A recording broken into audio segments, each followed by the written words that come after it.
Love listening to music that takes you back in time? Well, then you'll love Liquid IV's new hydration multiplier flavors, Popsicle Firecracker and sugar-free Rainbow Sherbet. Just like your favorite throwback playlist, these iconic flavors take you back in time. Say goodbye to summer meltdowns and indulge in ice cream-inspired flavors, made for superior hydration than water alone. All made with zero artificial sweeteners. Click or tap the banner to learn more.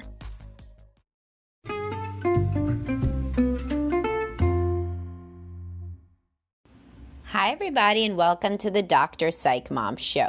Today, I'm going to talk about how women are actually pretty shy in bed, usually, and why men don't think this. I put right there in the headline, it's porn, I believe, that makes men not think that women are generally shy in bed. This used to be taken as a defining principle of life and marriage, but no longer. And I'll be talking about how I see this manifest right after I tell you to subscribe, because I have lots of great subscriber episodes. I have Why Not to Tell Your Wife to Get a Hobby. I have Don't Be a Whiner. I have plenty of other ones about sex, why your wife's personality changes after kids. Your wife should get a chance to complain about how much sex you want. Intercourse is fucking up your sex life.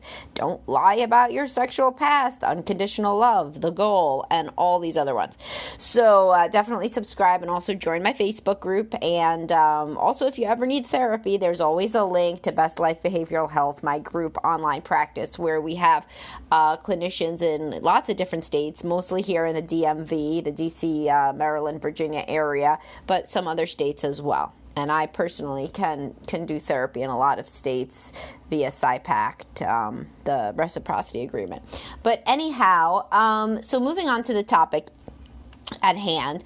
So a lot of guys nowadays, more so than they used to, come in, and there's like this idea that women, if there's guys that they really like, women are like sex fiends, and then the guy ends up with like this worse version of the wife that's just like not really into him because she just viewed him as like a breadwinner or like something or other, and that is why she's not like a wild cat in the sack. And this is just like wrong. I mean, sure, there's like women that have wild phases and have done, quote, wild things, usually when they're wasted, when they're young, and are experimenting. Most women, the majority of women, will also do those same things with you when you were first dating. Whatever it is that they used to do, they'll probably do with you. If they won't, I have a whole podcast about when women refuse to do something in bed that they used to do with other guys, which is fucked up. I will grant you that, and I talk about that there, but that's not the usual situation. The usual situation is that there were a few wilder things that your wife used to do back when you were first dating because of the honeymoon phase and her adrenaline and her hormones pumping through her system. But then after that, she got shy. Because her hormone levels and her adrenaline receded. It was like she was drunk kind of all the time, and probably she was drunk a lot of the time in real life, but during those early dates, you drink a lot. But anyhow, she was drunk on hormones, she was drunk on energy, new relationship energy, it's called limerence, infatuation. And so, yeah, she did some wilder stuff, but then now she's more shy. So women are more shy in bed. They don't have that raging level of testosterone ever, although testosterone is also responsible in concert with the other sex hormones, which for women are estrogen and progesterone. Testosterone is also a big one for sex, not just in men, but in women as well, which is why I advise people to have sex in the morning, because that's when testosterone peaks, is 6 a.m. for both genders. But the point is here, women do not usually get into this massively turned on state where they're completely uninhibited without a lot of foreplay and a lot of mental effort and things going really well in the relationship. Women's inhibition levels are higher than those of men. This used to be considered totally normal, But then what I think happened, this is just my pet theory, is that men inundated their brains and rewired them with constant internet porn. And in porn, women don't have any any inhibitions. And some guys say they only watch the amateur stuff. I've heard that a lot. Okay, cool. Do you know that like a woman who's willing to videotape herself having sex is really unusual? Like, no, you don't. I'm telling you that in this podcast, though. Trust me. Like, that is like 0.0001% of women that would, allow a videotape of them having sex to be on the internet. Think about it. I think your rational side knows I'm right. I mean, okay, so guys, yeah, marriage has always been tough, but like it was a little less tough when guys assumed that women just had a lower sex drive than they do. Like, no shit. Like, that's biology. Now, I think because guys see all these women, including like MILFs and like all these like, married women and shit on the Hot Wives and whatever, they think it's real. Like, they think that there's really like a large percent of women who are completely uninhibited in bed, and it's not real. It's like not true. Women are more shy and awkward. They were trained to be good girls. They were not trained to fantasize or masturbate. Men are constantly shocked when I say that a lot of women don't masturbate and don't fantasize, despite that this is true and real. Most women don't really touch their vagina. They really don't. They don't really know much about it. They probably would be able to pick shit out on a little diagram, but that's because they read Cosmo. The majority of women are not like just like inundating themselves with sexual thoughts and talk and research. They're just not. They feel awkward and anxious and shy around it. And they don't have like that super high resting state of a sex drive to like make them want to push past that. Like they don't have a deep, constant yearning for sex biologically that would make them have to want to research things or explore things or look up ways to, have different positions in bed or whatever the case may be. So guys used to take that as like normal. Like, okay, yeah, this is my wife. With my wife, we are basically just going to have, normal sex, like missionary and maybe a couple other things. Guys didn't even used to expect oral from their wives. Like, talk to somebody in your dad's generation if you're a man listening to this, I mean, people did not really expect their wives to do crazy shit in bed. They assumed that most, quote, good girls didn't really do that. And, that was to the detriment. Like everything, there's pluses and negatives. Because for like super high sex drive women, they don't want to be put into a box of somebody who has a low sex drive. Like, they want to be doing adventurous things. And so, but of course, in that case, they could always just say that, and then things would go fine unless you're partnered with a low libido man. But, there's some women who are like, no, like, I'm like super adventurous. And yeah, totally. There are women like that who are like, don't put me in a box of a boring wife. But my job is to kind of also help normalize what I usually see. And what I usually see, at least 2/3 of the time, are men who feel that there's some way to like unlock this porn star potential in their wives. And like, there's not. Like, you could totally get better in bed. You could totally introduce her to some new things. You could definitely increase foreplay. You could understand that she has other erogenous zones that aren't her vagina. You could go back and listen to my oral sex on women subscriber episode and the ones on sexual technique in general. But there are not massive amount, like other guys are having the same issues as you. Like, there are not a lot of women who are just like throwing themselves on their husband sexually the minute the guy walks in the door. That's porn stuff. And I actually think that the amateur stuff is more, it's more insidious because it makes guys think that there's all these women that are out there playing out these hot wife fantasies on the regular.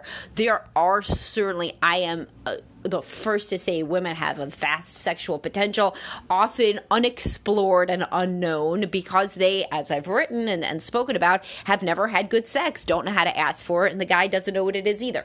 So I'm in no way saying that you shouldn't research how to be a better lover and be more open with your wife about your desires. And if you're a woman listening to this, read up erotic stories and read up on researching your own body. The book Come As You Are, people like things like that. But this is to kind of make sense of the world. If you're a man who thinks that like your sex life is kind of boring and you think that's like unusual because you have an unusually inhibited wife, you gotta really do some more research before concluding that, because honestly, she may be like the majority of women who just want a man to kind of take over the quote emotional labor, ironically, because women are always talking about wanting the guy to take over emotional labor, but in this case, it really is true. If you're the one with the high sex drive, you got to take over the emotional labor of figuring out how and what could make your sex drive better, because women naturally feel shy talking about this stuff. They feel awkward. So like a lot of them don't fantasize, but a lot of them do and just feel super awkward talking about it. And that's totally normal for the lower sex drive partner in a relationship. Even if the woman has a high sex drive, usually it's still not as high as the guys. And also she feels weirder talking about fantasies and stuff because it isn't supposed to be something that good girls do. And it isn't something that she's ever really thought about as a key aspect of her identity, usually. Even the highest sex drive women will usually feel awkward or shy about certain aspects of their body or about certain aspects of sex or about certain act. They'll feel reticent. And to think that there are all these women that don't, it is just crazy. I mean, that's just literally out of porn. It's like the equivalent of if your wife watched a lot of romantic movies and thought that there were like guys who were always sweet and chivalrous and generous and loving like every second, and they never act like an asshole. Like that would be as pernicious a myth as this idea that there do exist women who are always ready to go and who are always down to explore and just, talk about sex just like they're talking about, going to the hair salon, same casualness. Like that's really nothing that I've seen. And I've been a woman for a long time and interacted with women, and I've been in therapy with couples for doing therapy with couples for, I don't know now, since 2009. And it just doesn't happen. So if you are somebody who's allowed yourself to think that there are these other guys like that are in such a much better situation than you, yeah, for sure. There's a whole, normal distribution of how women respond to sex. And I have lots of articles and stuff about like ways to tell that your partner will never be that into sex and sexless marriages. Certainly, like if you're not having sex at all, if your wife refuses to ever talk about sex, like if she's disgusted, if she's squeamish but put off by everything, if like she doesn't like any noises or sounds or touches or kissing, or like I've talked about all of this kind of thing, then yeah, like then you are in a bad spot, and I've tried to tell you ways to maybe work on some of that stuff. But the more likely situation, a situation that I'm seeing more now, is women that do respond positively to the man initiating. Sometimes they initiate, like if they've had a glass of wine, they may initiate, or if they're ovulating, but they're positive when the guy initiates. They do a variety of things in bed. Yeah, they may want the light off. Yeah, they may want to wear like lingerie because they're not super comfortable with their bodies. But overall, they do make some noise. They say something sometimes. And like, I feel like a lot of the women like that are really kind of good giving and game, ish within the constraints of a monogamous relationship for a normal woman, those women are being like put into the bucket of women who are literally like, get off me, don't touch me, sex is not important to me, you're a disgusting animal. That is really not good. Because that means that the average man thinks that there's like these like literal sex kittens that are out there. They're making themselves and their wives miserable and not really appreciating the sex life that they do have, which is pretty good.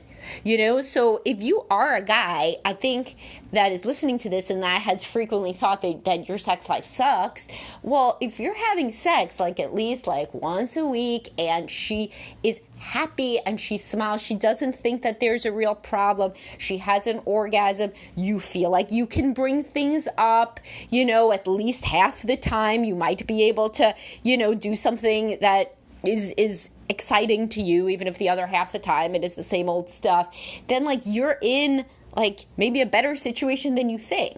It's like I say to guys, like they'll be like, well, I don't want women to have, responsive desire. I'm like, well, do you want to be a heterosexual guy? Because like that's what women are. They have responsive desire. They don't have spontaneous desire generally. So if you're looking for a woman who has sexual desire the same as you, then you're a man. So I mean, go for a man. But if you go for a woman, this is how women are going to be. So overall, net, I think that you really need, as a man, if you have ever used porn to excess, which would mean daily, near daily, etc., and if you do a deep dive and you introspect and you think that really porn, if now that you think about it, really has influenced how you view women, which it's almost impossible for it not to if you watch it. Same as it's impossible for women not to think that men are more romantic after they watch romantic movies. And most women don't watch romantic movies every single fucking night of their teenage and young 20s years and old 20s and young 30s and old 30s to go to sleep. So it's different.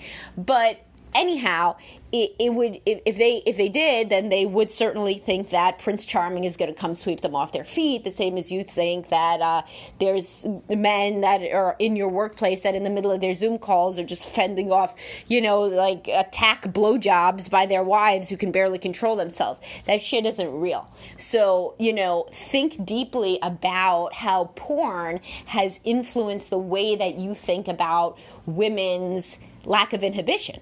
Because they are inhibited, like they are, even the most uninhibited woman that unless she's like a sex worker and she is getting paid to act uninhibited, the majority of women are inhibited about something, somewhere. And that's like totally normal. Is it your ideal? No. Are you her ideal? No.